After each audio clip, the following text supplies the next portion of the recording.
Two men journey to the bars and restaurants of Scandinavia to find amazing beers, always with the same question. Hey, what's on tap? It's time to find out. Okay, What's on Tap podcast. Once again, I am your host, Stefan, and today I am joined by... Karin, I'm here today again. I'm back. back. Welcome back. Thank you. Back again. Excited to have you back on the show. Oh, thank you so much. You're very welcome. How have you been? Oh, I've been good. I've been traveling a lot, having beers in exotic places like Stockholm and Linköping and, Exotic Linköping. Oh, yeah. That's the beer mecca of Sweden. It kind of is. Is it? Really? Well, it sort of started there. We want to tell ourselves that it happened in Malmö, but Linköping, they were earlier than we were with craft beer. And What happened in what breweries from Linköping that we would... Oh, I don't know breweries, but the famous bar De Klomp were very early with Belgian craft beer, that kind of stuff, way before we had dug ourselves out of caves in Malmö. Okay, well that's nice. Well, I did not realize that. And for the non-Swedish geographically inclined, where would Linköping be in relation to Malmö? Well, if you draw like a line between Malmö and Stockholm, it would be 3/5 of the way there. Okay. So it's in Östergötland, and they have a lovely, lovely dialect there. Wonderful. Something to look forward to if ever visiting Linköping. So the please dialect. do. The Swedish championship of home brewing is always in Linköping, I believe. All right. But they're known for something else, right? It's... Well, defense industry. Okay, no, that's not what I'm thinking of. Is that the Glass Kingdom is there, or is that further south? Linköping is north of that. Yeah. It's closer to Stockholm. Way north. Okay, and then I'm thinking of Glass Kingdom is where I'm from. Okay. In Småland. Småland, all right. So as you can see, I'm not geographically inclined. If I look at it on a map, I can figure it out, but I get Norrköping and Linköping positions confused sometimes. Yeah, Norrköping is sort of halfway between Linköping and Stockholm. There you go. That's. I've been to Norrköping. Oh, good. Why though? Because going from Falkenberg to Åland, and it was on the way. I see. That would be on the way. Yeah. You kind of have to go. There's not a lot of roads that cut through the middle of Sweden. At least not main roads, anyway. So you kind of have to go through there. Yeah, I understand. All right, well, that's been Swedish Geography 101. Thanks for the update. But today we have two beers from Mikkeller. We have something from their Oregon fruit line, specialty fruit series, called Crooked Moon. It's a hazy double IPA made with, you think they just put that on the label somewhere, raspberries. So it's a New England style double IPA brewed with raspberries. Doesn't look like a double New England IPA. Well, it does not have... I think the raspberries mute that coloring. Yeah. Because it gives it that kind of funky dishwater, old dishwater kind of color, instead of the bright kind of orange juiciness that you kind of want from a... This looks like New England IPA. Like when you put all the beers after a full night of tasting together in a glass. Yeah, I usually call it the sewage dump. Because it does have this really rather repulsive looking color to it. Also, it's rather flat looking too. I'd expect it to be a little foamier for New England IPA. Oh yeah, it's totally flat. Even when you agitate it, it's a little bit, just no residual foaming at all. So, but the smells really nice. Oh yeah, the smell is amazing. The name though, can we talk about the name? Crooked Moon? Is it a sort of a tribute to the Crooked Moon Brewery, or...? At first I thought it was a collaboration between them, but I don't see anything on the packaging that would make me think that was. And I didn't check Untapped beforehand to see if there was one, but all the other ones from the series have had a pretty much straightforward style adjunct, name. So it was like a blueberry stout or something like that. This one got a special name for some reason, and I don't know why. I assume it has some relation to Crooked Moon, the brewery, but... It seems like the label is sort of the same sort of visual thing that Crooked Moon would do. Yeah, it looks kind of like a Dreamcatcher, Arizona kind of thing. It comes in at 8.3, so it's a bit of a high ABV. This is what I need on a Thursday. Cheers. Thank you.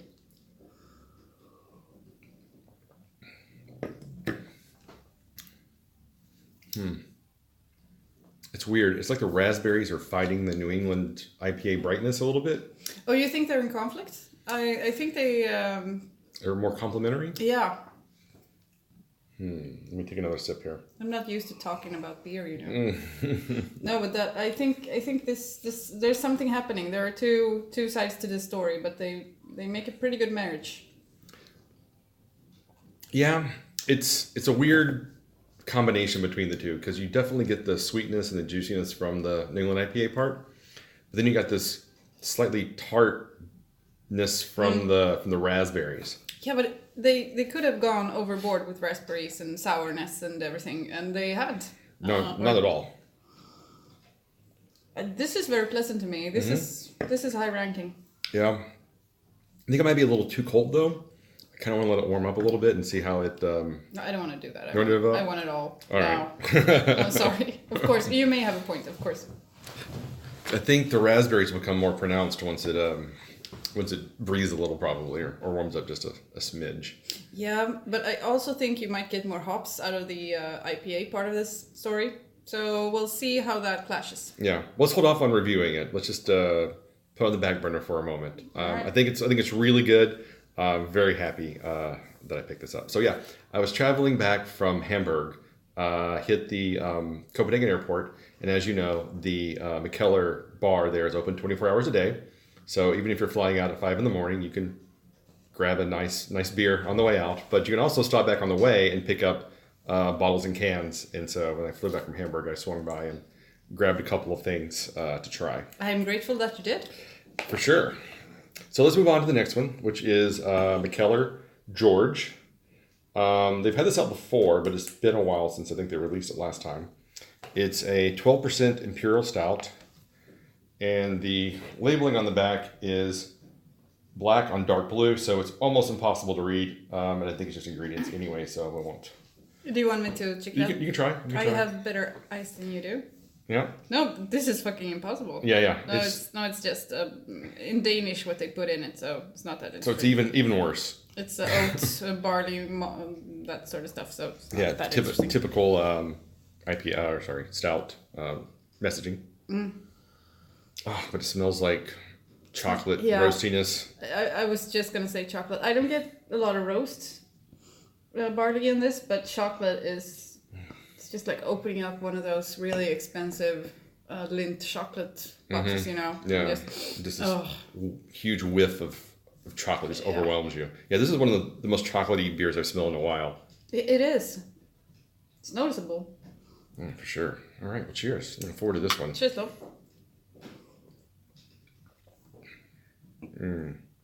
Yeah, that is really rich. Oh, yeah, that's a face punch. That's amazing, though. Yeah, do you get a lot of alcohol heat off of it, or is it just a really strong? Nope, I don't get alcohol heat. Just a lot of strong flavors. Yeah. A lot of chocolate, obviously. A lot of chocolate. Not that much roasted barley, which I'm grateful for. I've been getting that a lot lately in stouts. This is just perfect chocolatey bitterness. Yeah. Like there's a little bit of that roastiness in the aftertaste, but there's so much sweetness and chocolatiness, and I don't get roast from that. I just get the sort of chocolate bitter. Yeah, like a 80% kind of chocolate. Like when you get something really qualitative. Yeah, really high end, almost pure chocolate. No, I totally get that. But it's so good. Yeah, this is really, really good. It's a privilege to come here to. Well, we like to occasionally we like to try to bribe our guest into spending time with us and trying better than average beers. I'm so very easy to bribe, so. Yeah, I mean, it was going to be Star Prom and Coors Light, but I thought, well, let's see if we can aim a little higher this time. Oh, you know how to charm a lady. I know. I really like the oiliness on the glass too. It's just a rich, chocolatey, almost like a very good after dinner kind of beer. Yeah. I kind of want this with a glass of red wine next to it. Chocolate and red wine. Yeah. That would, of course, be inappropriate, and they would look weirdly at you in the bar, but that's my first To each their own. You do you, girl. Yeah, I think this is really, really good. It is. This is a high-ranking stout. I haven't found one in a while. We have had a rather large lack of stouts. I've been trying to go to Systembolaget and find some good stouts, but they just don't have anything. And the stout shelves are rather... But you can always get a Noah. Yeah, I mean, really, Noah's kind of the about only thing that Systembolaget is carrying right now worthwhile. But you only drink that so many times, and I kind of feel like I've been to that well. I want something else. Yeah. So after the first of the year, of course, we'll be getting into stout season because I know 1050 and the barrel aged 1050 are both coming out. I think in December. Oh. So that's something to look forward to. Oh, indeed. Then I'm sure January to March will just be stout bombs one after another. I hope so. Sometimes stouts go out of style. Yeah. That's not my favorite season at all. But sometimes, everything you find is whatever is new. Yeah. Now it's New England IPAs. A year ago it was Saisons. So stouts, they are not always in style. Yeah, but as far as Systembolaget's ordering goes, it seems that they have the seasons of, like, I don't know how that's they're buying or just what the breweries are offering, but usually by like April, I'm pretty over stouts by that point because it's been like 4 months of nothing but stouts. And then the lighter beers start coming around again around Easter time because we have to have the Easter beers. Oh yeah, of course. Yeah, they are completely different from the Christmas beers. Oh, completely different, and don't let anyone tell you otherwise. God, those Easter beers are so bad though. I know. With Christmas beers, you can find something fun with them, carnations or. Well, they're starting to do more and more with the Christmas beers. You're starting to see more Swedish breweries kind of mixing it up, and they're importing a lot more from different countries, doing their take on Christmas beers. So at least there's a little more variety, going around with those. But yeah, something is happening with Christmas beers. I'll give you that. So next episode will be our Christmas beer kickoff. So we'll do a review of 5 different Christmas beers. Oh my god! And then we start into the Advent calendar season. Ooh, cool! If I get to be a part of that, I'm gonna wear horns. Nice. Can we talk about the elephant in the room here? Sure. The glasses you're serving this in is from the brewery Bonanza, which I feel is you bragging a bit. Nope, it was just the first ones I grabbed. All right. If you want to brag, this was your cue. Brewery Bonanza was an amazing experience, and maybe I'll release that episode as the post-Christmas Advent episode. It was rough. There's the audio is fine, but the interviewing techniques by the host is less than stellar because we spent I think there was like 44 bottles, and we were 5 hours in. We drank the half of the bottles at that point, and then 3 hours later we'd gone through the other 22 bottles. So yeah, it was This is hard beer. Beer potting isn't for everyone. It is. You really got to commit and dig in and improve your mettle sometimes. Yeah, like that guy on Discovery Channel who goes out into the wilderness and drinks his own pee. What's his name? Beer Grylls? Yeah, Beer Grylls. Yeah. You're like I am the Beer Grylls of beer drinking. Beer Grylls. Yeah, Beer Grylls. Yeah. I like that. We'll have to get those t-shirts made. All right, so what do you give the Mikkeller George? The George. Oh, this is amazing. It's a 9 on a 10 scale. I'm sorry. So 4.5? 4.5, yeah. 4.5? Yeah, I'm right there with you. I think this is outstanding. Only way I think it'd get a little bit better if it was a barrel aged in like maybe a cognac barrel or a whiskey barrel of some sort, and I think then that would pop it on up to a 5 for me. Well, what have they done to it? Have they done anything to it? No, it's just a straight up stout. All right. Yeah. Well, a bourbon barrel would really lift it another level. But maybe.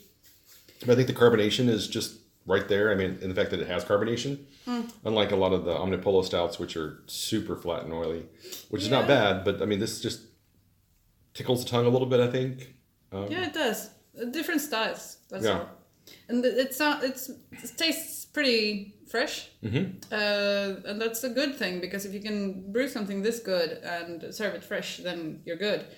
But I think that a top tip would be to buy some of these and store them for a year. Yeah, I think this would age out really, really well. I think you'd probably have a very different beer in about a year.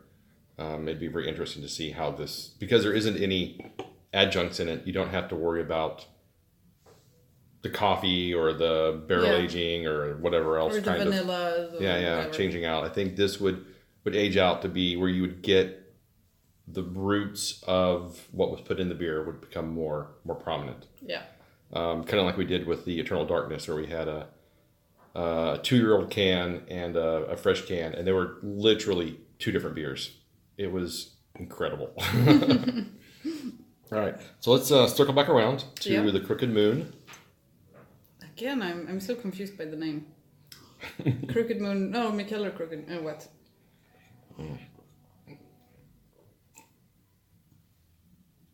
Yeah, that's just so good. You get the sweetness. But we still have the stout, sort of present. But yeah, it tastes better now. But that might be because of the stout. After you have a couple of sips, I think it washes the stout away. And you get back to the sweetness and the tanginess of the raspberries. And I think it's better now that it's warmed up a little bit. Yeah, you're right. And this marriage that I talked about between the tart of the raspberries and the New England sort of hoppiness, I was afraid that the hops would sort of, when it heated up or, thawed, would take over, but it hasn't. It's still ugly as fuck. No, it's a horrible looking beer. It is, yeah. But it is good. Yeah, it is so good. Actually, you know what it kind of reminds me of? When I hold it up to the light, it looks like a strawberry starburst. It's kind of that pinkish color to it. But it's more of an orange, sort of, a bit pink. Yeah, I get your point. Yeah. Yeah, let's not do that. It's still ugly. Very true. But no, I think this is incredible. It is. Both of these beers were indeed incredible. This is. I would rate this as a 4.5 as well. Yeah, I'm actually going to go right there with you. I think a 4.5 as well. I think, oddly enough, I would like this a little more raspberry. Not much, just a smidge more for it to become a little more pronounced. I hear what you're saying, yeah. But otherwise, it's just so easy to drink. It's hard not to just pound this, because that was what I was thinking earlier when you wanted to take a break from it. Yeah, the George you can't really pound because it's so strong, and it is 12%. Yeah, but this one I could just oh my god, I can see myself getting so drunk off of this, because that was pretty high in ABV, wasn't it? 8.3%. Yeah, I don't taste 8.3% in this beer. Yeah, no, it's super, super smooth, which is kind of the hallmark of the New England IPA, where they're just a little bit higher ABV and they just go down so easy.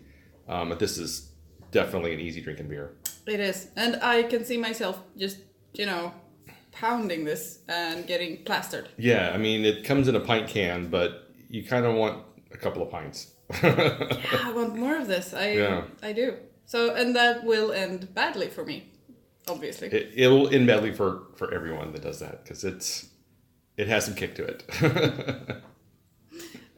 All right. Well, thanks for joining us again. Thank you. You can find us online at what'sontappodcast.com, YouTube, Facebook, Instagram, Stitcher, wherever you can find. Oh, what'sontappodcast.com. I don't know if maybe I said it right. But you can find us wherever you can find podcast in the world. So until next time, keep drinking your dumb dogs.